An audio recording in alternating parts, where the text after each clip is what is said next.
Bismillahirrahmanirrahim. Assalamualaikum warahmatullahi wabarakatuh. Tuan-tuan dan puan-puan yang dirahmati oleh Allah Subhanahu wa taala sekalian. Marilah kita memulakan pengajian kita ini dengan membaca Ummul Kitab Al-Fatihah. A'udzu billahi minasy syaithanir rajim. Bismillahirrahmanirrahim. Alhamdulillahi rabbil alamin. Ar-Rahmanir Rahim. Maliki yaumiddin. Iyyaka na'budu wa iyyaka nasta'in. Ihdinas siratal mustaqim. Siratal ladzina an'amta 'alaihim ghairil maghdubi 'alaihim waladdallin. Amin. Bismillahirrahmanirrahim. Alhamdulillahirabbil alamin.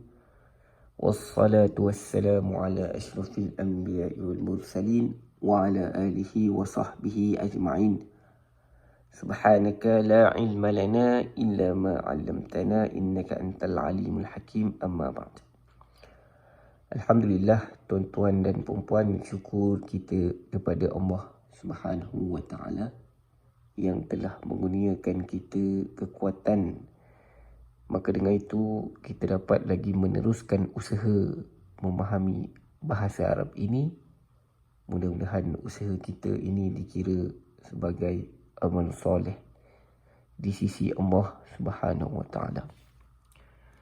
Hari ini kita sambung pengajian kita pada surah Yusuf ayat 46 bahagian pertama. Allah Subhanahu wa taala berfirman, A'udzu billahi minasy syaithanir rajim. Yusuf ayyuhas siddiq aftina fi sab'i baqaratin simani ya'kuluhunna sab'un 'ijaf. Mari kita lihat pada terjemahannya. Setelah pelayan itu berjumpa dengan Yusuf, dia berseru, "Wahai Yusuf, wahai orang yang amat dipercayai, terangkanlah kepada kami tentang 7 ekor sapi betina yang gemuk-gemuk yang dimakan oleh 7 ekor sapi betina yang kurus-kurus." Baik, sedikit penjelasan. Ini sambungan cerita tentang Nabi Yusuf alaihi salam yang dimasukkan ke dalam penjara. Dulu dia dimasukkan ke dalam telaga. Lepas tu diselamatkan, dijadikan orang suruhan. Kemudian selepas jadi orang suruhan, diselamatkan Nabi Yusuf daripada godaan puannya. Maka dimasukkan ke dalam penjara. Dalam penjara tersebut, Nabi Yusuf sebenarnya berharap dapat keluar awal. Maka dia telah bagi tahu kepada kawan dia yang bakal keluar dari penjara, yang akan jadi pelayan kepada raja. Dia pesan kepada pelayan tu supaya cerita tentang dia. Tapi pelayan itu lupa. Bila mana Allah berkehendak untuk keluarkan Nabi Yusuf dari penjara, maka Allah mendatangkan sebab. Sebabnya ialah raja bermimpi, kemudian dijadikan tak ada siapa pun yang boleh tafsirkan mimpi tersebut. Kemudian pelayannya yang lupa tentang Yusuf tu, Allah jadikan dia ingat kembali. Maka dia pun minta izin kepada raja untuk berjumpa dengan Yusuf, bertanyakan tentang mimpi raja tersebut.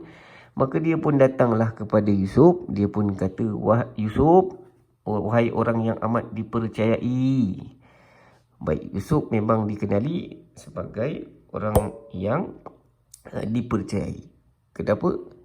Kerana kalau merujuk kepada pelayan ini, dulu pelayan ni pun pernah mimpi dan Nabi Yusuf telah tafsirkan mimpi pelayan tersebut dan mimpi tersebut tafsirannya benar. Kemudian seorang lagi rakan sepenjara tu pun tafsiran mimpinya pun betul juga. Dia mimpi lalu dia minta Nabi Yusuf berikan tafsiran mimpi dan tafsiran mimpi tersebut benar. Maka pelayannya di sini menganggap Nabi Yusuf ini sebagai orang yang dipercayai lah, orang yang sangat dipercayai. Tafsirannya tu boleh pakai. Maka dia minta Nabi Yusuf supaya menafsirkan tentang mimpi raja. Raja bermimpi 7 ekor sapi betina yang gemuk-gemuk dimakan oleh 7 ekor sapi betina yang kurus-kurus. Nanti Nabi Yusuf berikan tafsir mimpi tersebut. Lalu raja percaya kepada dia dan mengangkat dia menjadi orang besar di sisi raja, yang kemudiannya dia menjadi menteri kewangan yang menguruskan perbendaharaan negara. Baik, begitulah secara ringkas kisah Nabi Yusuf ini. Antara pengajaran pentingnya ialah kehidupan manusia ini sebenarnya telah diatur, telah ditakdirkan, dan orang beriman dia mesti beriman dengan qada dan qadar. Dia mesti beriman dengan qada dan qadar, dan Allah telah takdirkan manusia ini ada masa barangkali dia seperti anak bulan tak nampak. Ada masa dia seperti bulan purnama. Dia dipandang hebat, dilihat oleh orang ramai, orang seronok melihatnya. Baik, apa pun takdir Allah Subhanahu Wa Taala di sisi orang beriman. Orang beriman ni kalau dia ditakdirkan dengan ujian yang berat, dia tidak terlalu sedih. Kalau dia diuji dengan kekayaan, kemewahan, dia tidak terlalu gembira kerana dia yakin itu semua adalah ujian. Yang penting adalah bagaimana respon dan usahanya. Orang beriman ni dia akan sedih kalau dia tidak ada usaha yang mendatangkan pahala. Dia akan sedih kalau sekiranya dia tidak memberikan respon yang mendatangkan pahala. Itu ciri-ciri orang yang beriman. Orang beriman, dia tidak akan terlalu sedih dengan takdir-takdir buruk yang berlaku terhadap dirinya kerana dia yakin Allah yang atur takdir tersebut. Dan Allah yang maha bijaksana, pasti dengan kebijaksanaan Allah memberikan yang terbaik kepada manusia. Orang beriman memang yakin perkara tersebut. Dan dia takkan sedih kalau benda buruk yang ditakdirkan berlaku kepadanya. Sebaliknya, dia akan sangat sedih sekiranya tidak ada langsung usaha yang dia buat yang mendatangkan pahala. Ataupun dia telah terlalai sehingga usaha-usahanya yang dia buat itu tidak bertepatan dengan perintah Allah. Orang beriman dia sangat jaga dalam bab usaha dan respon tu. Kalau dia diuji dengan kesusahan, dia akan cuba memberi respon yang mendatangkan pahala, iaitu bersabar, berserah diri kepada Allah Subhanahu Wa Taala. Mudah-mudahan kita termasuk dalam kalangan orang-orang yang beriman. Tanda orang beriman itu ialah dia berserah diri kepada Allah Subhanahu Wa Taala. Baik, mudah-mudahan kita dapat mengambil pengajarannya. Mari kita bincang word by word perkataan yang ada di dalam ayat ini. Perkataan yang pertama ialah Yusuf. Maknanya ialah Yusuf juga. Ini kalimat isim. Selalunya isim ni kalau tak ada alif lam kena ada tanwin di hujungnya. Tapi nama Nabi Yusuf ini bukan asal bahasa Arab. Kalau nama yang bukan asal bahasa Arab, maka dia tidak boleh ada alif lam, tak boleh ada tanwin, dan juga tidak boleh berbaris bawah. Yusuf bukan asal bahasa Arab. Yusuf ni anak Nabi Yaqub. Yaqub tu nama lainnya Bani Israel. Mereka bukan bahasa Arab. Mereka bukan orang Arab. Jadi nama Yusuf ini bukan asal dari bahasa Arab. Maka dia tidak boleh ada alif lam, tidak boleh ada tanwin, tidak juga boleh berbaris bawah di hujungnya. Baik, seterusnya. Selepas kalimat Yusuf, kalimat berikutnya ialah ayyuha. terjemahannya wahai. Ini harf nida. Kita boleh panggil dia harf seru. Kita panggil dia harf seru kerana fungsi dia adalah untuk menyeru. Di sini kawan dia menyeru Nabi Yusuf, tapi dia tak panggil, dia panggil As-Siddiq. As-Siddiq. Baik, tengok As-Siddiq. As-Siddiq ni makna sebenar dia yang membenarkan. Ini adalah gelaran Abu Bakar dulu. Dulu Abu Bakar pun dipanggil As-Siddiq. Dipanggil Abu Bakar dengan gelaran As-Siddiq kerana Abu Bakar ini dialah yang membenarkan kata-kata Nabi sentiasa. Nabi kata Nabi Isra' Mi'raj, orang lain tak percaya, tapi dia membenarkan kata-kata Nabi tersebut. Maka Abu Bakar digelar sebagai As-Siddiq, terjemahannya yang membenarkan. Baik, kawan Yusuf tadi panggil Nabi Yusuf dengan As-Siddiq. Tengok As-Siddiq ada alif lam. Dalam bahasa Arab, orang yang kita seru itu, kalau dia ada alif lam, maka kita kena guna ayyuha. Kita nak seru nama orang tu, kalau ada alif lam, guna ayyuha ataupun ya ayyuha. Tapi kalau orang yang kita seru itu tidak ada alif lam, maka gunakan ya Omar, ya Ali, ya Rashid. Tapi kalau ada alif lam, maka guna ayyuha ataupun ya ayyuha. Baik, kalimat As-Siddiq ini dia ada alif lam menandakan itu kalimat isim. Isim kena ada alif lam ataupun tanwin. Baik, seterusnya selepas As-Siddiq, kalimat yang seterusnya ialah Aftina. Baik, kalimat Aftina ini sebenarnya ada dua patah perkataan, iaitu afti kemudian na. Baik, tengok terjemahan. Yang pertama afti, terjemahannya kau terangkanlah. Kemudian na, terjemahannya kami. Baik, mari kita lihat jenis perkataan yang ada di sini. Yang pertama afti itu fi'il amar. Minta maaf, lupa saya nak tukar, saya betulkan sekejap. Ini adalah fi'il amar ya. Kalimat afti itu fi'il amar. Fi'il amar automatik ada ganti nama diri kau. Fi'il amar sepatutnya hujungnya baris mati. Baik, kalimat afti ni sebenarnya hujung dia ada huruf illah. Bila dia kena baris mati, maka cara dia berbaris mati ialah dibuang huruf illah. Asalnya ada huruf illah. Asalnya afti kena baca panjang sebab ada huruf illah. Tapi bila jadi fi'il amar, fi'il amar ni kena baris mati. Kalau dia ada huruf illah, cara dia berbaris mati ialah buang huruf illah. Baik, selepas afti, kalimat berikutnya na, itu domir muttasil. Domir muttasil tu merujuk kepada pelayan tu, raja dan pembesar-pembesarnya. Baik, kemudian selepas aftina, kalimat yang berikutnya ialah fi, terjemahannya pada. Ini adalah harf jar. Kita dah selalu jumpa fi ni dan kita sangat yakin dia harf jar. Fungsinya membaris bawahkan isim selepasnya. Baik, tengok isim selepasnya sab'i. Sab'i baqaratin simanin. Baik, di sini ada 3 patah perkataan yang berasingan. Tapi kat sini disekalikan kerana dia berpasangan. Kat sini perkataan sab'i dia berpasangan dengan baqarat, manakala baqarat berpasangan dengan siman. Baik, tengok terjemahannya dahulu. Yang pertama sab'i, terjemahannya 7. Kemudian baqaratin, terjemahannya lembu-lembu. Kemudian simanin, terjemahannya ialah gemuk-gemuk. Baik, mari tengok jenis perkataan ni.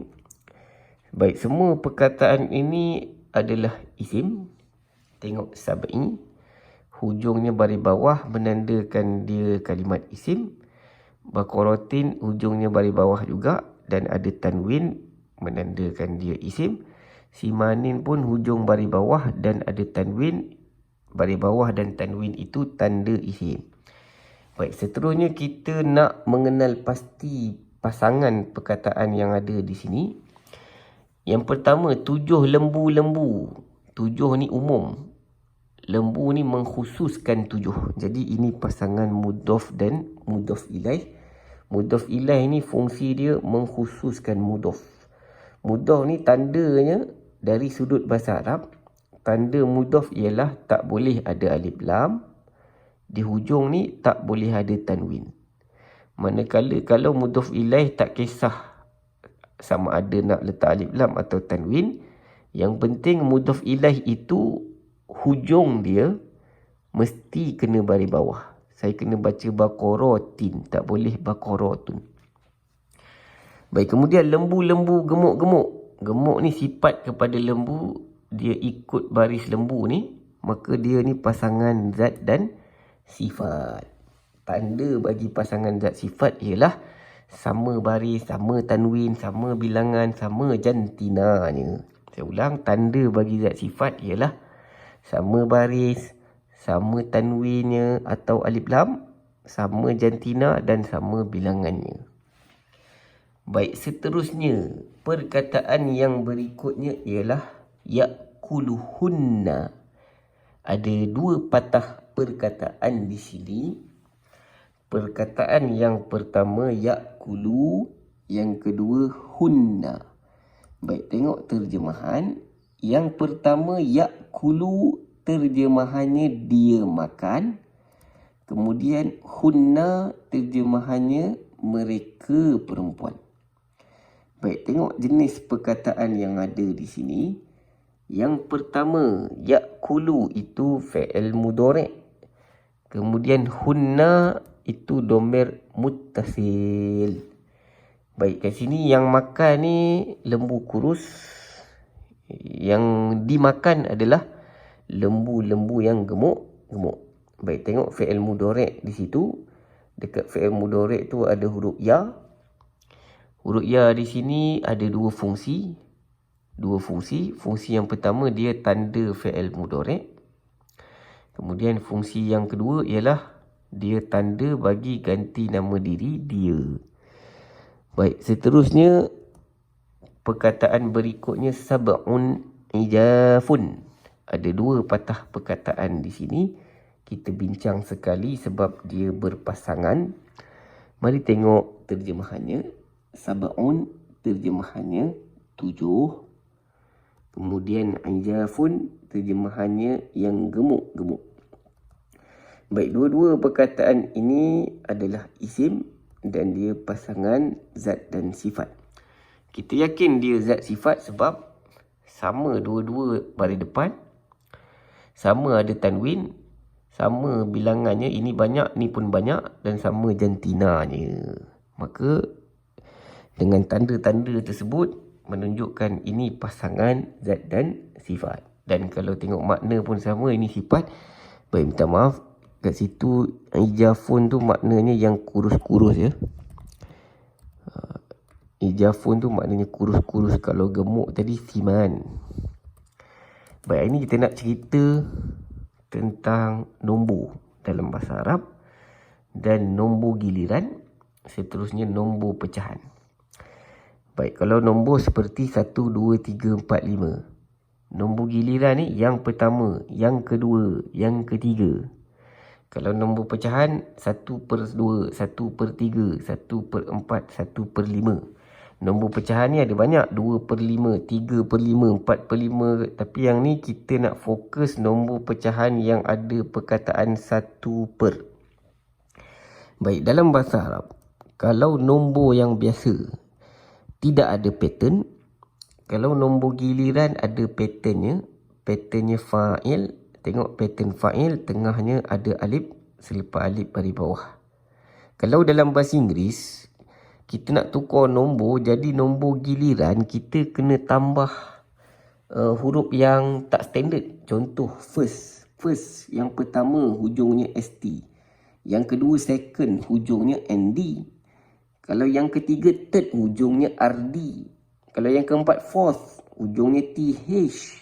Jadi nombor-nombor yang ditambah tu tak standard. Kalau nombor giliran dalam bahasa Arab, huruf penambahan dia standard, iaitu alif dekat tengah ikut pattern fa'il.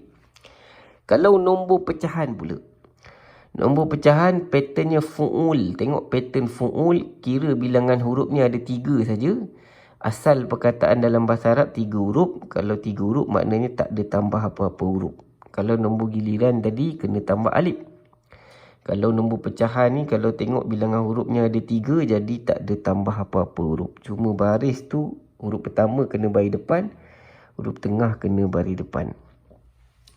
Baik. Kalau dalam bahasa Inggeris, kita nak kata 1/8, 1/8, 1/17, 1/6, 1/6. Kalau 1/4 quarter, dia ada istilah khusus dia. Tapi yang lain-lain semua kena sebut 1/3, 1/4, 1/5, 1/6. Kecuali 1/4 ada istilah khusus. Kalau bahasa Arab, nombor pecahan ni dia ada pattern dia, iaitu fu'ul. Baik, mari tengok nombor. Kita start daripada 3. 1 dengan 2 kita bincang hujung sekali. Baik, nombor 3 dalam bahasa Arab salasah. Kalau perempuan tambah ta marbutoh, bunyinya jadi salasah. Tukar jadi nombor giliran. Baik, kita nak tukar jadi nombor giliran, alif tu kena duduk nombor 2. Kena ikut pattern fa'il, alif kena duduk nombor 2. Kalau kat sini alif duduk nombor 3. Kat sini kalau tukar jadi pattern fa'il, alif kena duduk nombor 2. Bunyinya akan jadi salis. Baik, tadi asal lam tu baris atas, kat sini kena baris bawah sebab kena ikut pattern fa'il. Salis makna dia yang ketiga.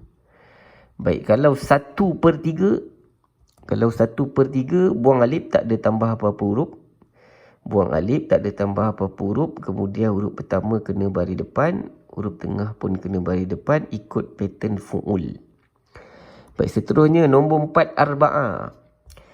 Nombor 4 arba'ah, tukar ke nombor giliran, tak ada hamzah kat sini, jadi kena buang hamzah. Buang hamzah, tak ada hamzah Pattern fa'il tadi tak ada hamzah, maka kat sini kena buang hamzah.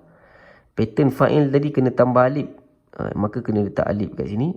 Selepas alif baris bawah, bunyinya jadi rabi'. Baik, kalau tengok bar ni, asalnya bar tu baris atas. Tapi bila tukar jadi nombor giliran, huruf bar tu dia duduk selepas alif. Kalau selepas alif, ikut pattern fa'il ni, selepas alif kena baris bawah, maka bunyinya jadi rabi'. Kalau perempuan tambah ta marbutoh, bunyinya jadi rabi'ah. Baik, kalau 1/4 tak ada tambah alif, tak ada alif, tak ada hamzah, bunyinya jadi rubu'. Rubu' maksudnya 1/4. Kalau rabi' tadi yang keempat. Kalau arba'ah maknanya 4. Baik, ini nombor biasa. Nombor biasa ni tidak ada pattern Nombor biasa tidak ada pattern. Kita kena hafal nombor tu satu-satu. Kalau nak tukar ke nombor giliran, ingat pattern ni. Kalau nombor pecahan, ingat pattern fu'ul. Baik, seterusnya, kalau nombor 5. Nombor 5 khamsah. Kalau yang kelima khamis. Kalau 1/5 khumus. Baik, tengok khamsah. Khamsah ini nombor biasa, tak ada pattern. Tukar jadi nombor giliran, ada pattern. Patternnya fa'il, kena ikut pattern tu. Kena tambah alif.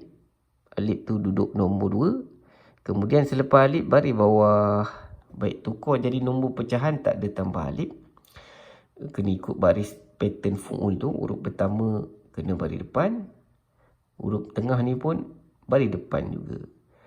Baik, nombor yang baris yang ujung ni saya tak letak baris. Ujung ni boleh tukar-tukar. Sini pun sebenarnya boleh tukar-tukar. Boleh jadi khamsah, boleh jadi khamsu, boleh jadi khamsi. Baik, seterusnya sita. Sita maknanya 6. Tukar jadi nombor giliran, yang ni bunyinya lain sikit. Bunyinya sadis. Kat sini ditambah alif sebab ikut pattern fa'il. Tapi yang ujung ni ditukar, tiba-tiba ada dal dengan sin. Sepatutnya ta. Ta ni ada 2, sepatutnya bunyi asalnya satid. Tapi mungkin tak sedap kot, maka ditukar jadi sadis. Kalau 1/6 sudus. Sudus 1/6. Sadis yang ke-6. Kalau nombor 6 saja sita. Baik, nombor ni kita boleh tukar jadi perempuan. Kita boleh tambah ta marbutoh. Bunyinya jadi sitah. Yang ni pun boleh tambah ta marbutoh, sama. Tapi kalau nombor pecahan ni nak tukar jadi perempuan, dia ada pattern lain, kita tak bincang di sini. Baik, seterusnya. Nombor 7 sab'ah. Sab'ah lelaki, kalau perempuan sab'ah.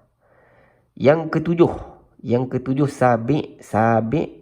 Kalau perempuan sabi'ah. Baik, kalau nombor pecahan 1/7 dalam bahasa Arab subu'. Kalau perempuan ada pattern lain, kita tak bincang di sini. Baik, seterusnya nombor 8 samania. Samania 8. Baik, kat sini tengok ada alif. Baik, tadi saya kata nombor biasa ni dia tak ada pattern ya. Kadang-kadang ada alif, ada nombor yang tak ada alif. Tapi kalau tukar je jadi isim nombor giliran ni, dia mesti ada alif sebab ikut pattern fa'il, dan selepas alif mesti baris bawah. Baik, tadi samania tukar jadi nombor giliran, bunyinya jadi samin. Kalau nombor pecahan 1/8 sumun. Baik, yang ni tak ada panjang kat sini tidak ada panjang sebab tak ada alif, tak ada waw, tak ada ya. Tapi yang ni sa kena panjang kerana ada alif di sini. Alif ni kita tambah kat sini sebab nak ikut pattern fa'il. Baik, seterusnya nombor 9. Nombor 9 tis'ah. Kalau perempuan tambah ta marbutoh, bunyinya jadi tis'ah. Baik, tukar jadi nombor giliran tasi'. Kita tambah alif kat tengah, selepas alif baris bawah. Baik, tasi' maksudnya yang ke-9. Tukar jadi pecahan tusuk maknanya 1/9. Baik, seterusnya asyar 10. Kalau perempuan asyarah. Baik, tukar jadi nombor giliran asyir. Kalau perempuan tambah ta marbutoh, bunyinya jadi asyirah. Baik, kalau 1/10, sepatutnya kalau 1/10 ni unsyur. Huruf pertama kena baris depan. Huruf tengah pun kena baris depan ya. Tapi yang ni 1/10 ni dia lain sikit. Huruf tengah tu tidak baris depan. Huruf tengah tu mati sebab merujuk kepada kamus. Dekat kamus kata nombor 10 ni dia lain sikit. Tapi bunyi lebih kurang. Usyr. Baik, seterusnya pergi ke nombor 1. Nombor 1 ahad. Kalau nombor giliran dia tak ikut pattern. Nombor giliran dia awal dia macam bahasa Inggeris juga. Kalau bahasa Inggeris nombor 1 one. Kalau nombor giliran untuk nombor 1 first, dia tak ikut pattern. Lari daripada sebutan asal. Kalau nombor pecahan 1/1 tak ada. Nombor pecahan tidak ada 1/1. Jadi kat sini kita letak sengkang, tak ada. Baik, seterusnya nombor 2 isnain. Baik, kalau yang kedua ikut pattern tadi, ikut pattern nombor giliran tadi, tengah kena ada alif. Selepas alif baris bawah, bunyinya jadi sani. Baik, kalau 1/2 ada istilah khusus dia, tak ikut pattern fu'ul tadi. Tadi kita kata kalau nombor pecahan ikut pattern fu'ul. Tapi untuk nombor 2 ni dia ada istilah khusus, iaitu nisf. Baik, mudah-mudahan jelas. Sampai di situ saja cerita tentang nombor ini. Nanti kita buat latihan, mudah-mudahan lebih jelas, dan mudah-mudahan dengan latihan itu kita dapat ingat, insya-Allah. Baik, sekian saja. Tutup dengan tasbih kafarah dan surah Wal-'Asr. Subhanakallahumma wa bihamdika asyhadu an la ilaha illa anta astaghfiruka wa atubu ilaik. Bismillahirrahmanirrahim. Wal-'Asr innal insana lafi khusr illa alladhina amanu wa 'amilus solihat wa tawassaw bil haqq wa tawassaw bis sabr. Baik, assalamualaikum warahmatullahi wabarakatuh.